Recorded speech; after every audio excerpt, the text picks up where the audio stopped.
ఇప్పుడే జీ5 app download చేయండి. చూడండి మీ ఫేవరెట్ టీవీ షోస్ ఎప్పుడైనా ఎక్కడైనా. డాక్టర్ గారు, మరి సాధారణంగా పిల్లలు అయితే కనుక బీట్రూట్ అనేది చాలా దూరం పెడుతూ ఉంటారు. మరి బీట్రూట్ రైస్ ని ఆరోగ్యవంతంగా ఎలా పెట్టచ్చో ఆ రెసిపీ చూపిస్తారా?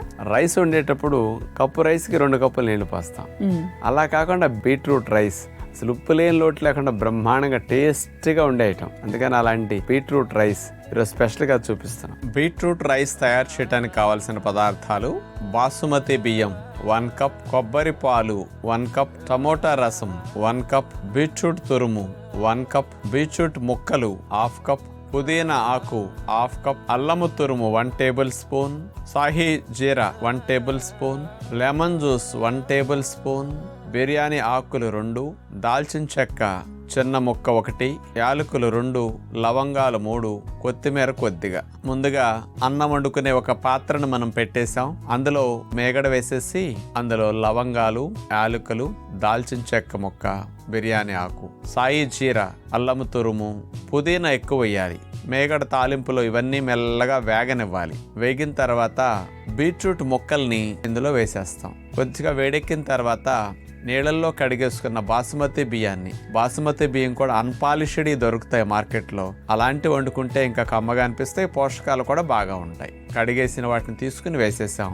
ఈ బాసుమతి బియ్యం 1 కప్ ఉడకటానికి 2 కప్పులు నీళ్లు పోసే బదులు 1 కప్పు టమోటా రసం, 1 కప్పు కొబ్బరి పాలు పోసి ఇక మూత పెట్టేసి బాసుమతి బియ్యం ముద్ద కాకుండా పొడి పొడిగా ఉడకనివ్వాలి. ఇక అది ఉడికేలో పక్కనే ఒక చిన్న నాన్ స్టిక్ పాత్ర తీసుకుని బీట్రూట్ ని తురిమాం. ఈ తురుము కొద్దిగా మేగడ వేసి దోరగా వేగనివ్వాలి. అంటే బీట్రూట్ రైస్ కి ఒరిజినల్ కలర్ రావటం కోసం ఇలా తురిమిన దాన్ని మేగడలో దోరగా వేపించి పచ్చిదనం పోవాలి. ఇక్కడ అంతవరకు మీరు వేపించాలి, గుర్తుపెట్టుకోవాలి. అలా వేగిన దాన్ని ఇక బీట్రూట్ రైస్ ఉడికి పొడి పొడిలాడుతూ సిద్ధంగా ఉంది కదా, అందులో లెమన్ జ్యూస్ కొద్దిగా వేసేసి బ్లాక్ పెప్పర్, మిరియాల పొడి చల్లేసుకుంటాం. ఈ బీట్రూట్ తురుముని పైన మనం కలిపేస్తాం. పైన జీడిపప్పు ముక్కలు, డ్రెస్సింగ్, కొత్తిమీర వేసేసి మూత పెట్టేసి ఒక 5 మినిట్స్ ఉంచి బీట్రూట్ రైస్ సిద్ధమైంది. వేడివేడిగా ఉండాలని మాత్రం మీరు గుర్తుపెట్టుకోవాలి. తినేటప్పుడు చల్లారిపోతే ఉప్పులేని లోటు తెలుస్తాయి. రక్తనాళాలన్నీ వ్యాకోచింప చేయడానికి, బీపీ తగ్గడానికి నైట్రిక్ ఆక్సైడ్ ఎక్కువ అవసరం.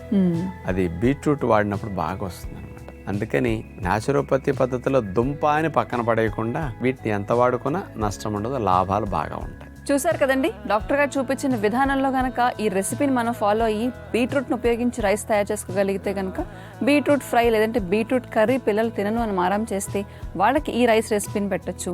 ఇలా చేసుకోవడం వల్ల బీట్రూట్లో ఉండే పోషకాలు కూడా పోకుండా ఉంటాయి. కాబట్టి ఈ రెసిపీని ప్రయత్నించి చూడండి. డాక్టర్ గారు, మరి ఫాస్టింగ్ చేస్తున్నప్పుడు స్ట్రీనస్ ఎక్సర్సైజ్ అంటే ఎక్కువగా ఫిజికల్ యాక్టివిటీ చేయలేరు వాళ్ళు. అలా ఉన్నప్పుడు ప్రాణాయామ టెక్నిక్స్ ఎలాంటివి చేసుకుంటే బాగుంటుందో ఒకసారి చెప్తారా? ప్రాణాయామం ద్వారా బాడీ రిలాక్సేషన్ బాగా వస్తుంది.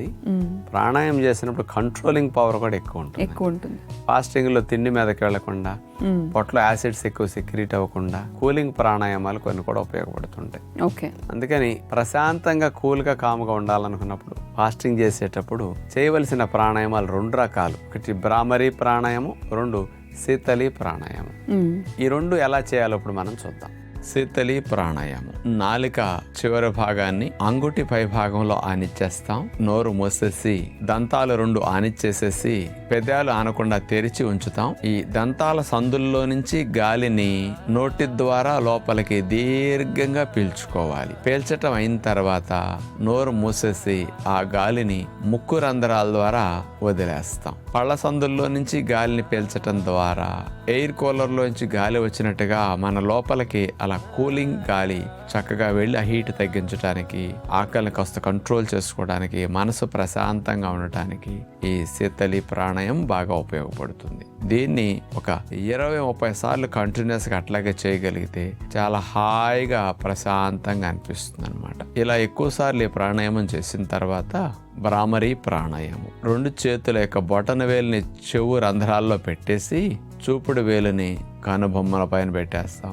తర్వాత వచ్చే వేలుని కళ్ళ మీద, ఉంగరపు వేలుని ఎడ ముక్కు పైన, కుడి ముక్కు పైన అట్లా పెట్టేసి చిటికిన వేలుని నోటి భాగం దగ్గర అట్లా పెట్టేసేసి అంటూ తేనెటీగ శబ్దం ఎట్లా చేస్తుంది ఆ రకంగా మనం గాలి అయ్యేంత వరకు భ్రామరీ ప్రాణాయామం ఉచ్చరిస్తాం. అట్లాగే ఒక 6 నిమిషం సేపు కంటిన్యూస్గా తేనెటీగ వలి జూంకారం చేసిన తర్వాత మెల్లగా గాలిని బాగా దీర్ఘంగా పీల్చుకోవాలి. ఇట్లా ఒక 10-15 సార్లు 20 సార్లు కంటిన్యూస్ గా చేయటం ద్వారా మనసుకి ఏకాగ్రత పెరుగుతుంది, ప్రశాంతంగా ఉంటుంది. ఏ వయసు వారికైనా సరే ఇలాంటి లాభాల కోసం ఈ 2 ప్రాణాయామాలు బాగా ఉపయోగపడతాయి.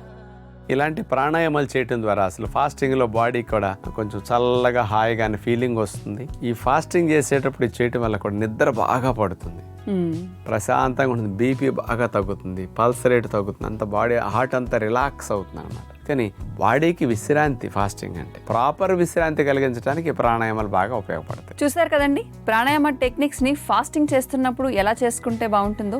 మరి ఈ 2 ప్రాణాయామ టెక్నిక్స్ ఫాస్టింగ్ లో ఉన్న వాళ్ళే కాకుండా ఎవరు చేసుకున్నా కూడా రిలాక్స్ అయ్యే అవకాశం ఉంటుంది. కాబట్టి రిలాక్స్ అవ్వాలనుకునే ప్రతి ఒక్కరు కూడా ఈ టెక్నిక్స్ ని ఫాలో అవ్వండి.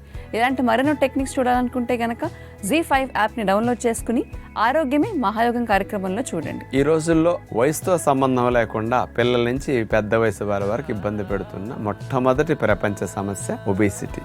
మరి ఇక్కడికి బరువుని కొవ్వుని బాగా తగ్గించుకుందాం, కరిగించుకుందాం, మంచి షేప్ లో బాడీని తయారు చేసుకుందామని చాలా మంది ఇక్కడ చేరుతూ ఉంటారు. ఈ చేరిన వారందరికీ ఈ ఇంటెన్సివ్ వర్కౌట్స్ చేయించడానికి అవకాశం ఉండదు. హై ఇంటెన్సిటీ వర్కౌట్స్ చాలా కష్టంగా ఉంటాయి, లో ఇంటెన్సిటీ వర్కౌట్స్ కూడా ఉంటాయి, అంత కష్టం కాదు.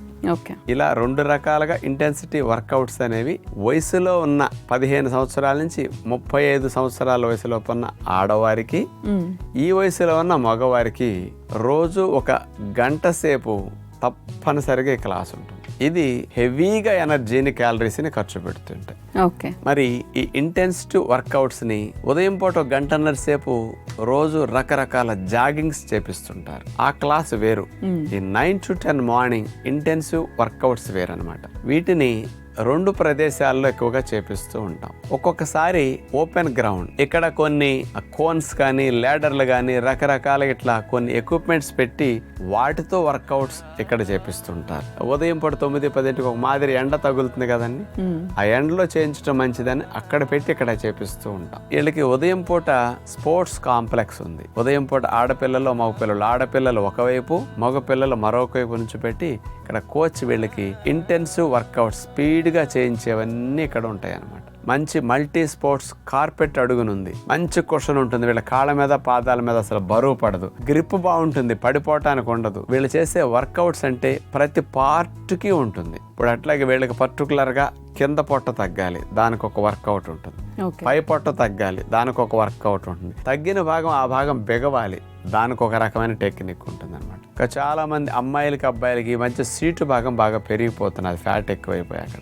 ఆ భాగంలో మూమెంట్స్ చేస్తే, ఇంటెన్స్ వర్కౌట్ చేస్తే అది బాగా తగ్గుతాయి. అట్లాగే వీపు భాగం తగ్గటానికి, ప్రక్కల కొవ్వు తగ్గటానికి, జబ్బల భాగంలో తగ్గటానికి, ఇట్లా అన్ని ఏరియాస్కి ఇంటెన్సివ్ వర్కౌట్స్ని ఇక్కడ ఇట్లా చేపిస్తుంటారు. మరి ఇట్లాంటి వర్కౌట్స్ కానీ వ్యాయామాలు కానీ ఇవన్నీ చేయటం వల్ల వాళ్ళకి 8 to 10 kgs మధ్య వెయిట్ తగ్గుతారండి. అలాగే నెల రోజులుండే మగపిల్లలైతే 12 kgs, 13 kgs, కొంతమంది 14 kgs దాకా ఇట్లా తగ్గుతుంటారు. Z5 యాప్ డౌన్లోడ్ చేసి అన్ని ఎపిసోడ్స్ పూర్తి ఉచితంగా చూడండి.